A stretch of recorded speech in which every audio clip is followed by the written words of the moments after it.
Um poeta que me impressionou bastante na minha juventude, além de Castro Alves e de Augusto dos Anjos, foi o poeta português Bocage, Manuel Maria Barbosa de Bocage.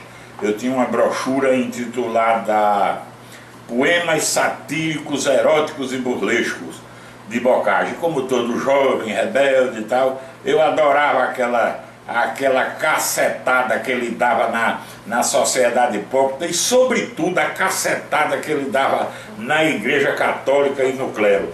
Era anticlerical que só a bexiga lixa, e eu memorizei vários e vários dos seus poemas, principalmente o soneto. Essa quadrinha, por exemplo, quer ver? É uma quadrinha que ele falava assim: casou-se um bonzo na China com uma mulher feiticeira. Nasceram 3 filhos gêmeos, um burro, um padre e uma freira. Então ele baixava o cacete no clero católico. Um soneto, um desses sonetos anticlericais, eu vou declamar ele agora para vocês todinho, eu me lembro dele. E depois eu volto para dizer o que é que eu quero com esse soneto. O soneto diz assim: bojudo fradalhão de larga venta, abismo imundo de tabaco esturro, doutor na asneira, na ciência burro, com barba hirsuta que no peito assenta, e no púlpito um domingo se apresenta, prega nas grades espantoso murro, e acalmado da multidão o gran sussurro, o dique de besteiras arrebenta. 4 putas que mofavam dos seus brados, não querendo que gritasse contra as modas um pecador dos mais desaforado. Não, diz uma, tu, padre, não me engodas, sempre há de lembrar pelos meus pecados da noite em que tu me destes 9 fodas. Esse foi um dos sonetos que eu memorizei desse livro. Eu quero voltar ao último verso do 2º quarteto, onde ele diz assim: o dique de besteiras arrebenta. Ele quis dizer que na hora que o padre ia fazer a pregação, o dique, o açude, né, rebentava aquele açude de besteira, a cachoeira, o dique de besteiras arrebenta. Então eu sempre uso essa frase quando eu vejo um sujeito abrir a boca para falar merda, como é comum, né, nos dias de hoje no Brasil. Parece que está havendo uma disputa, cada um, principalmente as autoridades lá de cima da República Banânica, cada dia um abre a boca para falar mais merda do que o outro. Ontem eu me lembrei muito desse verso de Bocage. Foi uma celebração religiosa, um templo da Igreja Lulista Brasileira. Essa igreja, a Igreja Lulista Brasileira, assim como a Jabuticaba, ela só existe aqui, em Banânia. Não existe mais em outro lugar no mundo. O Deus, o Criador, é o ex-presidente Lula, que aliás foi chamado mesmo de Deus, né, por Marta Suplicy e pela aquela senhora, amiguinha dele, a Rose, que ela usava o codinome Deus se referindo a Lula. Fora uma filósofa paulista, uma grande petista banânica que dizia: quando Lula fala, o mundo se enche de luz. Então ele é adorado como Deus pelos seguidores dessa igreja. O templo dessa celebração de ontem foi o Sindicato dos Metalúrgicos do ABC, e estava repleto, né? As cadeiras lá, o Deus na frente, que ele se materializa, ele fala. Embora ultimamente ele não queira falar muito não, mas quando está no meio da patota dele lá, ele fala. A clientela, os fiéis que estavam lá, eram mais apropriados para esse tipo de discurso que ele deu. Um curral, né? Um curral de Antas, onde tinha político do PT, político do PCdoB, presidente da União Nacional dos Estudantes, aquela que nasce como verba federal do governo petista, sindicalistas, integrantes dos chamados movimentos sociais, essa palavrinha que está na moda, né?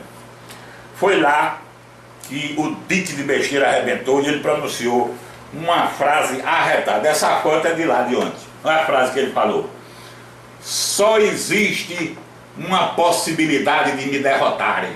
Modesto, né? Trabalhar mais do que eu. Se ficar um vagabundo numa sala com ar-condicionado falando mal de mim, vai perder. Eu já comecei rindo quando eles trabalhavam mais do que eu, né? Se fizer as contas, acho que dá mais de 40 anos que ele não trabalha. Se aposentou quando torou o dedo mindinho e vive até hoje.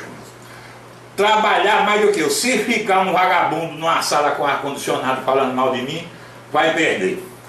Quem anda falando mal dele ultimamente, ele não está explícito aí na frase, mas está implícito, ele está se referindo a Marco Valério. E o Lula não poderia ter usado um adjetivo melhor para definir Marco Valério: vagabundo. Ele usou o adjetivo certo.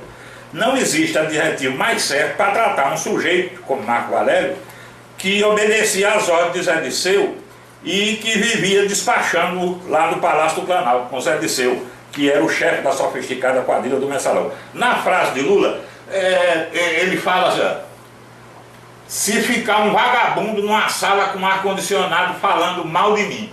Coloca aquela foto ali mais na frente, do Palácio do Planalto. O Palácio do Planalto, aqui ó, assim como as outras construções da Praça dos Três Poderes, assim como todas as obras de Niemeyer, você olha pelo lado de fora, tudo envidraçado, tudo enjaulado, não tem ar-condicionado, porque o sistema de ar-condicionado é central, você não vê. Então, quando ele fala que um vagabundo numa sala com ar-condicionado, certamente, indubitavelmente, ele estava se referindo àquela sala onde Marcos Valério despachava com o seu Zé Disseu, o chefe da poderosa quadrilha. Veja bem, no filme O Poderoso Chefão, baseado na obra do Mário Puzo, o Don Corleone tem uma cena onde ele recebe a visita de outro mafioso, chefe de uma família, que quer se associar com ele no comércio de drogas, uma coisa que o Don Corleone era contra. Ele recusa a proposta e ele fala uma frase que eu achei arretada. Ele diz assim: não me interessa a maneira como um pai de família ganha dinheiro, como alguém se vira para trabalhar. Não me interessa, seja feliz, vá lá. Eu queria dizer o seguinte: eu entendo que essa turma que frequenta essa igreja aí, eu tenho uma turma que eu entendo, mesmo sendo gente de um certo nível, porque eles precisam, como disse o Don Corleone, eles precisam ganhar vida, precisam levar o leite para casa, precisam fazer a feira. Aí eu incluo os blogueiros progressistas, aquela turminha que recebe dinheiro das estatais, os intelectuais, os artistas, os escrivinhadores que viraram engano, que botaram a ministra da Cultura para correr, a irmã de Chico Buarque, a briga por causa de carro para ser nomeado para isso, para aquilo, os canalhas que mamam nas tetas das agências reguladoras. Esse do escândalo da operação, como é que chama a mesma operação? Porto Seguro. Então esse povo, eles têm que elogiar Lula, tem que entrar na briga, bater palma, né? Por Lula, tem que frequentar essa religião, porque eles precisam. Agora, o que eu não entendo é gente que, inclusive, eu conheço do meu ciclo de amizade, gente de nível razoável, que sabe ler, que é alfabetizada, que assina o nome, que já assistiu peças, que já leu livros, que já escutou música, também frequentar essa igreja. E esse pessoal não me explica porque eles não precisam dar boquinha. Pode ser que aspirem um dia a ter uma boquinha. Em homenagem a esse pessoal, normalmente eu peço para o meu jegue aqui, o nosso símbolo cubano, eu peço para Polodoro rinchar em homenagem a esse povo. Eu vou fechar essa postagem de hoje pedindo para Polodoro, ao invés de rinchar, rir desse povo. Ri, Polodoro.